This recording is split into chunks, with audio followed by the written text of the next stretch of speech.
Oke, selamat malam teman-teman. Perkenalkan, saya Ahmad Kosasi dan ini siapa? Saya Haikal. Oke, Mas Haikal ini yang akan menemani kita sampai mungkin 5 menit ke depan ya. Oke, sedikit aja pertanyaan nih. Saya mau meneliti tentang Mas Haikal sehari-harinya ngapain aja. Mas Haikal ini kesibukan seharinya ngapain aja, Mas? Kesibukan saya sih ya kuliah di jurusan Ilmu Komunikasi Oke, di mana tuh, Mas? di Universitas Islam Syekh Yusuf. Oh, begitu. Nah, kalau kita ngomongin komunikasi nih, Mas Haikal kan adalah salah satu pemuda yang mendalami ilmu komunikasi kan? Ya, betul. Karena Mas Haikal ini kan kuliahnya ilmu komunikasi nih. Ya. Saya mau tanya-tanya tentang komunikasi nih. Aktivitas komunikasi sehari-hari biasanya tuh Mas Haikal tuh gimana nih? Oh gitu. Kalau aktivitas sehari-hari sih saya paling sering komunikasi lewat WhatsApp sama teman-teman kampus dan keluarga. Hampir setiap hari sih buat ngobrol atau urusan tugas gitulah. Oh, berarti lebih seringnya lewat WhatsApp ya? Ya, lewat WhatsApp seringnya. Nah, oke. Berarti kalau misalkan Mas Haikal komunikasinya itu sering melalui WhatsApp itu, tapi ada nggak Mas media yang sering digunain itu media apa Mas? Oh, media yang saya gunakan itu ya lebih sering pakai WhatsApp sih, karena praktis dan semua orang juga pun pakai. Oke, berarti Jadi gampang gitulah. oh jadi gampang. Ya, jadi gampang. Jadi praktis. Ya praktis Oke. banget. Berarti menurut Mas Haikal nih kalau komunikasi melalui WhatsApp tuh enak gitu ya? Enak. Lancar. Oke, nih karena Mas Haikal mahasiswa ilmu komunikasi nih ya, Iya. makna Mas Haikal tuh menurut Mas Haikal komunikasi yang efektif tuh seperti apa sih? Makna komunikasi efektif ya tadi ya. Itu komunikasi efektif itu kalau pesan yang disampaikan bisa dipahami gitu tanpa salah arti. Oh, tanpa salah arti gitu Ya, ya. betul. Jadi komunikasi efektif itu adalah komunikasi yang mudah dipahami. Yang mudah dipahami. Oke. Oke, nih.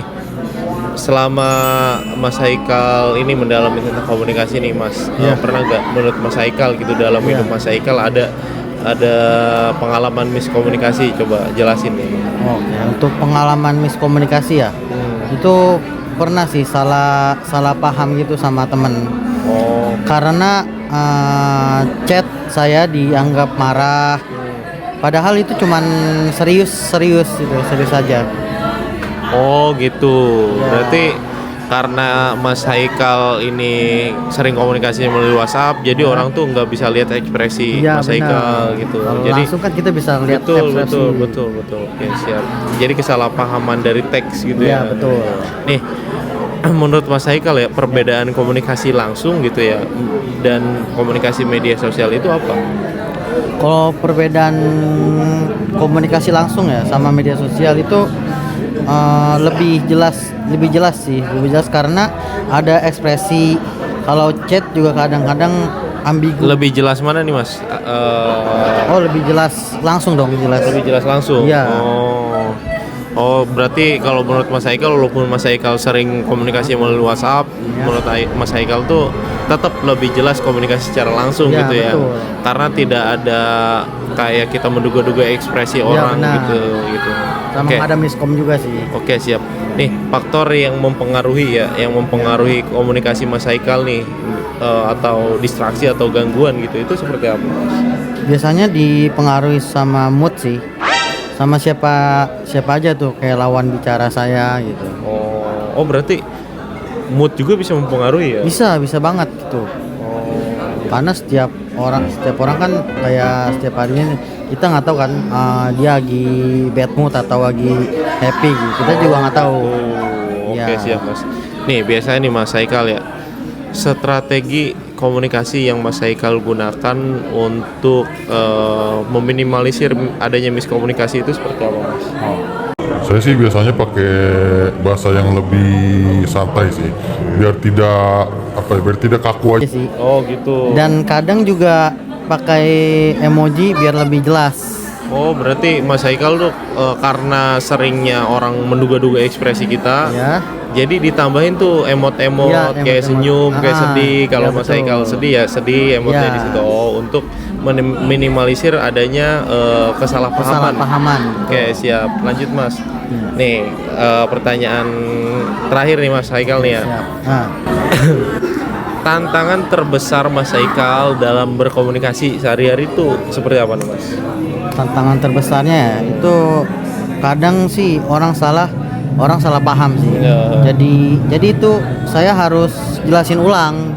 Oh gitu. Ya. Oh contohnya itu seperti apa Mas?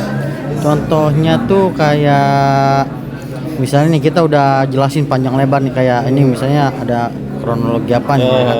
Terus dia kayak kita udah jelasin panjang lebar, dianya nggak ngerti gitu. Jadi Salah kita paham. harus salah paham. Jadi kita harus ngejelasin ulang gitu. Oh iya karena Mas Haikal sering komunikasi melalui WhatsApp gitu ya. Ya, itu juga. satunya. Karena itu gitu kan orang berambigu gitu soal betul. ekspresi kita atau apa nada kita. Makanya penting banget kalau dalam penulisan tuh harus jelas tanda seru berarti kayak gitu Ya, ya Mas betul. ya. Oke siap. Terima kasih Mas Haikal Ya. nih sudah menemani saya Ya. dan sudah menjawab pertanyaan-pertanyaan yang sangat-sangat sulit ya Mas Ya, Haikal. sulit banget. Sulit. Sulit. Oke, terima kasih Mas Haikal. Ya.